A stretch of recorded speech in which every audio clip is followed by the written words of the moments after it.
Out of all the alien races who've been introduced to in Dragon Ball, very few have as much potential as the Saiyans. And if there's one thing Goku has proven, it's that with enough dedication to training and proper mentorship from great teachers, even low-class Saiyans can become extremely powerful. But what if you took a random alien in the Dragon Ball universe and put them into Goku's shoes, give them the exact same life experiences and mentors which Goku had? Do you honestly believe they'll be as powerful as he is? Of course not. Almost all of Goku's power stems from his Saiyan biology, and all the battle adaptations the Saiyans get the privilege of having.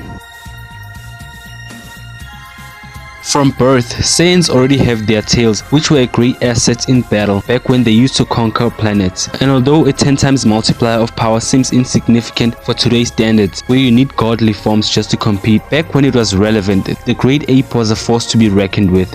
Take Vegeta in the Saiyan saga for example. Using his Great Ape transformation, he was the strongest in Frieza's army, not Ginyu. You see, Vegeta in his Great Ape transformation had a power level of 180,000. Meanwhile, Captain Ginyu, the quote-unquote strongest soldier in Frieza's army, only had a power level of 120,000. This serves to show that had Vegeta not lost his tail on Earth, he would have soloed the Ginyu force on Namek long before Goku made his arrival to save him, Krillin and Gohan. Uzari was a form that allowed a heavily outmatched Saiyan to compete with fighters way out of their league. And even if a Saiyan was heavily outmatched and got beaten to a bloody pulp, surviving that encounter would make them stronger. Zenkai boosts are the literal definition of what doesn't kill you makes you stronger. Its power is so absurd that Goku arrived on Namek with the power level of 90,000, and after receiving one Zenkai boost, his power jumped to 3 million, which made him ready to take on final form Frieza. That is a 33 times amp, which Goku received just by surviving and healing from an ass beating.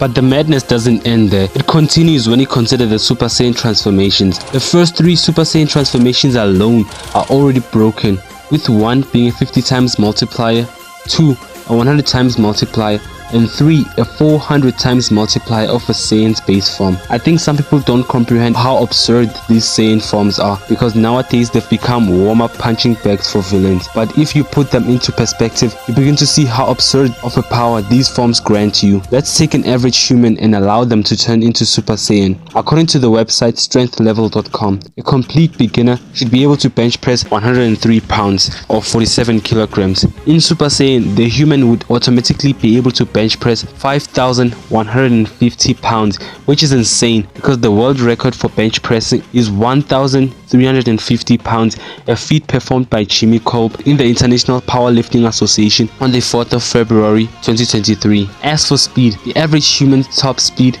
is 8 miles per hour, but in Super Saiyan he'd be able to run 400 miles per hour. That is 54% the speed of sound. Super Saiyan would immediately turn an average human into a superhuman who can dodge bullets, kill any professional fighter with a single punch, and even lift small pickup trucks which typically weigh between 4,000 to 7,000 pounds. This is why I say Super Saiyan transformations are unfair, because imagine fighting Vegeta and you are equal to his base form. Then he just decides to go Super Saiyan God, which is a million times amp bare minimum. That is just overkill. During his suppressed state was squashing a Super Saiyan Blue Kaioken times 20 Goku, who is millions of times stronger than his base form. Just imagine if warriors like Jiren could get millions of times stronger in an instant. He would be boxing angels at that point because his base form is so ridiculously high. That is why I respect alien races who are capable of dealing with Super Saiyan transformations, because they are fighting a being who has multiplied their power to a ridiculous amount while they themselves are still in their own base form.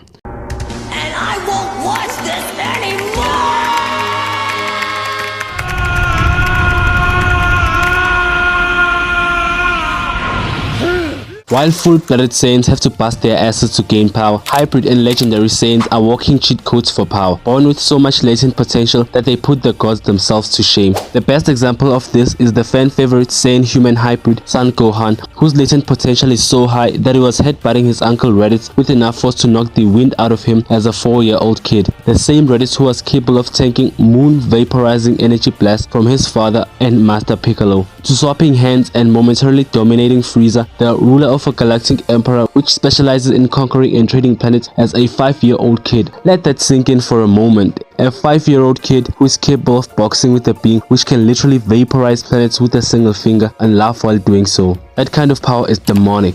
A few years after that, all that power would finally be harnessed and fully unleash the beast inside in order to succeed where his father failed, by defeating Cell, the literal amalgamation of the strongest beings in the universe, including his own father, Goku. And even to this day, Gohan remains as a prodigy who can surpass his father and his rival Vegeta in a short space of time with minimal effort and training. Goten and Trunks are another example of the disgusting potential of Saiyan hybrids, achieving Super Saiyan as 7 and 8-year-old kids, basically attaining power which Goku never dreamed of touching until his early 20s in the Frieza saga. It's just too bad that in Super, these two kids are so underused that they went from being kinda likable in the Buu saga to being Gohan wannabes with their whole Saiyaman shtick. But the cream of the crop when it comes to the Saiyan's potential is the legendary Saiyan Broly. Broly's dormant power is so ludicrously high that it went from base Vegeta level to competing with Super Saiyan Blue Gogeta in a few hours. This guy had no proper training his entire life, yet Goku is out here comparing his power to Beerus, a being who has lived for millions of years training under the martial arts master Whis. There's absolutely no reason why Broly should be that strong, considering he grew up on Vampa fighting weak spiders and other fodder alien species. It's very unfair, especially when you compare it to the work that Goku and Vegeta have done to become as powerful as they are today. But that's the whole point of this video, to point out how diabolical the Saiyan's power is. I guess Saiyans are just built different.